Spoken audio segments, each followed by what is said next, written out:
Hey guys, welcome back to the Ride by Waxing channel. So it is, what time is it? 5:22 in the morning. I'm off to Brands Hatch to watch the mini racing, and first time I've been there to Brands Hatch, and also to watch the mini racing, which I'm really excited about. Super excited. Like I say, these little cars flying around the track, it's so close cut racing. You can be last and finish first quite easily. I watch a lot of it on telly. I've obviously been a mini nut for the whole of my life, so but I'm picking up my buddy Lee.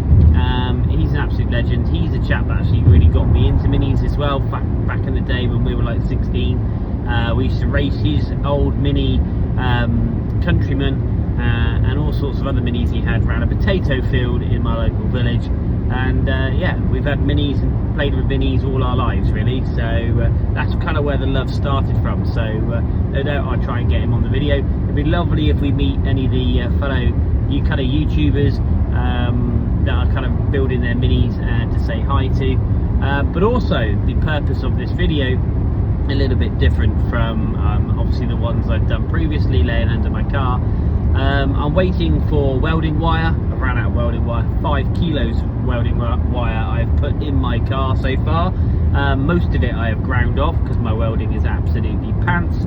But I'm waiting for that. I'm also waiting for the carbon boot floor to turn up, because I need to cut out that boot floor, as I keep mentioning about 5,000 times in my videos, so apologies for rambling on about that too much. So yeah, basically we're also going to be picking up something quite exciting today. Hopefully that works out well. I'm trying to tie this trip in because I live in Devon, a little town called Dawlish in Devon, so a long way away from Brands Hatch, as you can appreciate. It is actually a 4-hour drive from where I am, but on the way back I've got to pop in just down the M3 to a place called Andover to pick something up. I'm not going to tell you what it is because I am super excited for this. Don't worry, there's a car coming up about 100 miles an hour to my right hand side. I am super excited for this, and yeah, you just stay tuned. This is something I've wanted for absolutely ever, so this is going to be a game changer for me. Bit nervous, sold a lot of stuff to buy this, so yeah, so stay tuned guys, and I will see you in a bit. To make you laugh, I'm just picking up my mate in a village in a place called Willand, just off the M5, and I used to live here a long time ago. I've just driven over a bridge which I've reminisced. I went to work in my classic mini and forgot to bolt down the bonnet, and boy, that was a shock. It flew up, and I was like Ace Ventura, my head out the window. That's yeah, just thought I'd share that point with you, kind of reminiscing, going back over old stomping ground. Anyway, we're nearly at his house, so I'll check in later.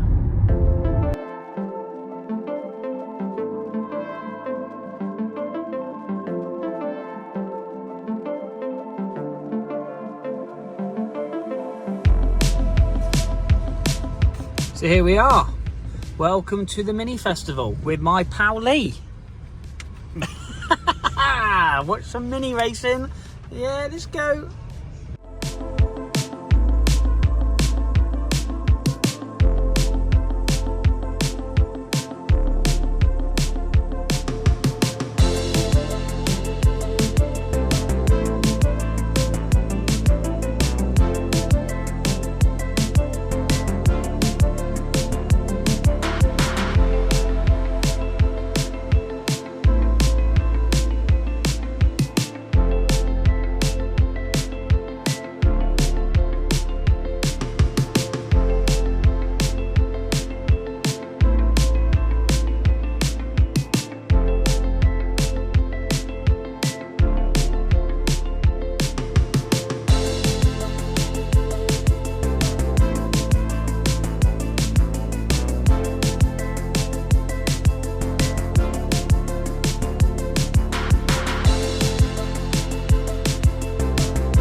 duel. The 10th row, number 37, will be James Cuthbertson, and 99, Mark Cowan. The 11th row, number 44, is Elliot Stafford, and number 20, Mark Sims. And the final row of what's going to be the Melias will be that number 53, and Jodie Leeds, and 91, Thorben Astin. Then we have the other class, which is the Libras. There are 6 of those towards the rear, and they are headed by number 474, which is Josh Evans. 126, Peter Hills alongside. The second row of that grid is 595, Julian Proctor, and 133, which is Les Stanton. And the final row of the grid is going to be number 113, Phil Harvey. So if you want to be at the heart of the action as a spectator, I cannot recommend the Paddock Hill stand. This cost me £12 to gain access to, but you get the best advantage point across the whole track with the minis changing places as rapidly as they do. You get to see all the action. So this is definitely the place to sit.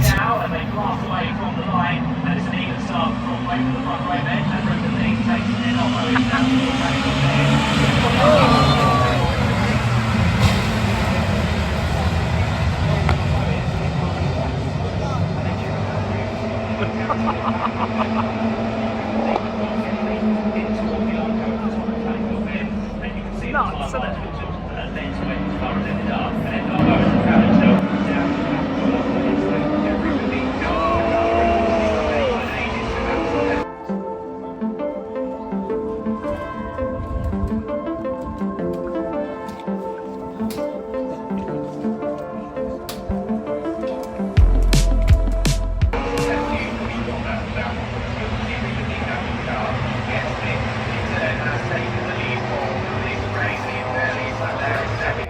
This way comes to end up, and that's a unique take to, I mean, to this building.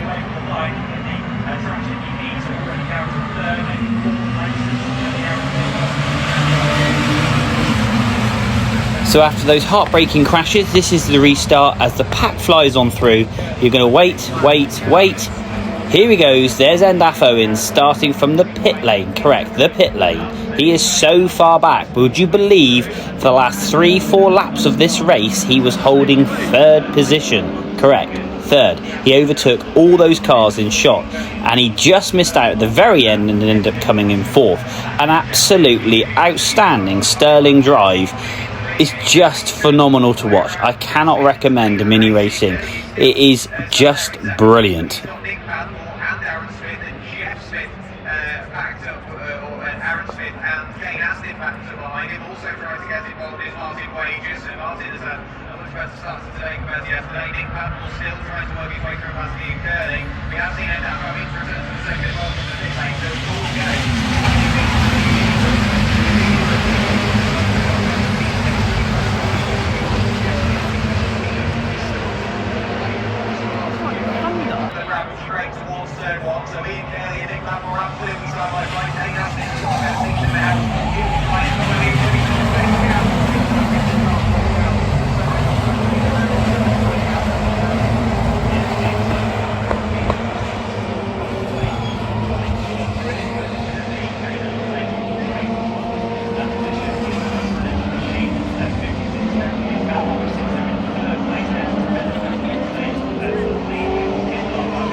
This is the battle.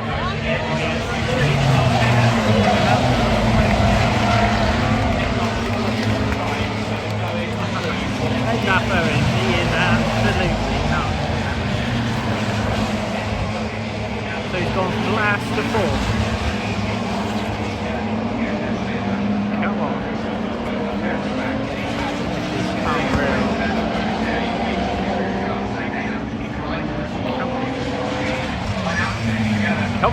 he goes. Yes! Oh, look at that!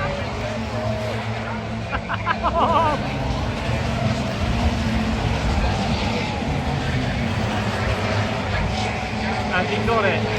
He's got it.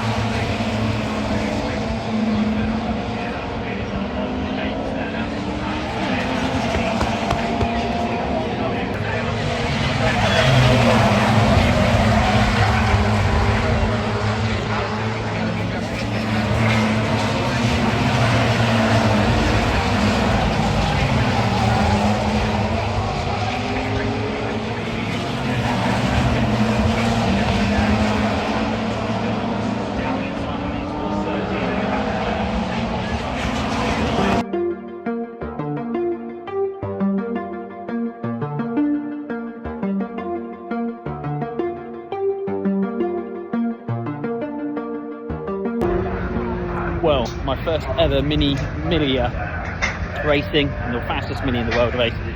Absolutely phenomenal. They are some serious drivers. And Lafo in last on the grid from the pit lane, finished fourth. Mini finished third, so fair play to him. Must just say, what a day. If you guys want to watch mini racing, this is the place to come. Brands Hatch Mini Day. Absolutely blinking awesome.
So, just walk the paddocks. The stuff and the money in that paddocks is just unreal. Like I say, I'm picking something up a little bit later, so do stay tuned. And it's got a lot to do with what we are here today.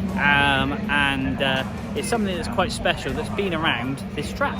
Anyway, let me spin you around, different perspective of the track here at Brands Hatch. Can't recommend this day enough. Weather's really good, mind you. So yeah, let's take a quick look at the mini action.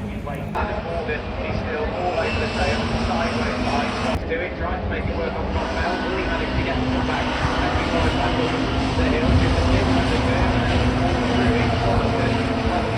This time he's straight the outside and Rockwell goes to that 2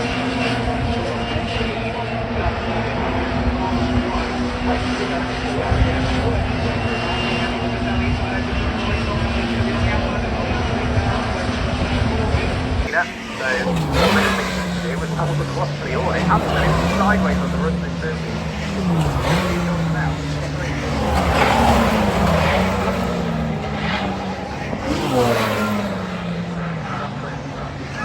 Big exit wall, breathe in, somehow get the car inside, so it's make that fun. The shot there, and there's the back marker away as well, so the gap drops now.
there we are. We're now finishing off here at Brands Hatch, off to go and pick up a new toy. Never turned around to see the frowns. Off we go. And over. Here we come. We are now to the big moment of you guys wanting to know what is in the boot of my car. Now, 5 o'clock start this morning, Brands Hatch, awesome Mini 7, Mini MiGs and Mini Libra racing. If you ever want to go and watch car racing, that is the stuff to watch. They are nuts. 4 abreast into the corner, crashes. Oh, I was in tears with some of the damage that you've seen prior to me talking to you now, especially that beautiful car with the back end all smashed in. Talking of back ends, I've got something in the boot of my car. Now, this has been a childhood dream of mine to own this, and I actually never thought in my lifetime that I'd ever have this, and this is going to be going into my Mini with great pride. So, let me show you what I've bought. I was going to film it actually when I picked it up. Actually, before I spin you around, I was going to film it when I picked it up, but unfortunately, it's an aerospace place, and I didn't really want to record in there because there's lots of very important, interesting stuff. You can't really see it very well because it's an absolute right mess where I've had to strap it down, but let me spin the camera around. Now set your eyes on that. A CAD twin cam 16 valve engine. Now this engine here was a gentleman called Dave Frank, raced it in the Mini Libra section of the Mini Racing. It was 180 plus brake horsepower. There is the 180 plus camshafts. I've got all the bits, simply plug and play, water pumps, fuel pumps, manifolds, I've got everything. He's sold this engine to a gentleman who's a lovely guy. He's actually detuned it. He's put new cams, or should I say CAD, have put brand new cams in. Runs 155 brake. I've got the paperwork somewhere in the front. 155 brake horsepower. And they've changed the differential. It's got limited slip diff to be more roadworthy, for the simple reason with the 180 cams in it, it was producing around about 60 miles an hour at 4,500 revs, because it's obviously being a race engine. But beautiful, look at this. I've never ever thought I'd ever own a CAD twin cam 16 valve engine. Fitted in here quite nicely though, in the back of my car. Looks quite cool. First twin engine Range Rover Velar you've ever seen. And it's got all the bits. It's got MED straight cut dog box, like I say, limited slip diff. It's got all the timing gears and bits and bobs, all the stuff. I've got boxes, and let me go around the front here. Front mount radiator, just there, and all sorts. Here we go. It shows you the stats and numbers when it was redone. So CAD have basically retuned this engine, like I say, with the road cams. There's the gentleman there, Josh, 1380 16 valve. CAD Auto Developments. Now this car hasn't been, it's been ran on the dyno but hasn't been fitted to a car. Peak power 154.5 horsepower, 7,350 revs. Absolutely awesome. And that's a Dave Frank one, which we've got here. And it's been a real honour. It's really bizarre because I actually messaged Dave Frank in 2018 and asked advice through the world of obviously social media, asking about twin cams, and he spoke about this engine, and I cannot believe I've got this engine in the back of my car. It's a real honour of mine, genuinely. I am so buzzing. That there is a life goal for me. I work really, really hard, and I've sacrificed a lot of things, but to have that is just, for me, just fantastic. I am absolutely over the moon. So guys, do stay tuned. Please hit like, ding, hit subscribe, ding. Do share with your friends, because that will be going in my car once it's fully prepped and built, and then it's going to be fun. This is literally, should be a plug and play. Famous last words. But yeah, what an engine. Thank you to Josh, thank you to Dave Frank for building this engine and getting it obviously where it is, and thank you for selling it to me and bringing my dreams just basically true. I'm so happy. Oh, check that bad boy. So guys, guess what? We will see you soon.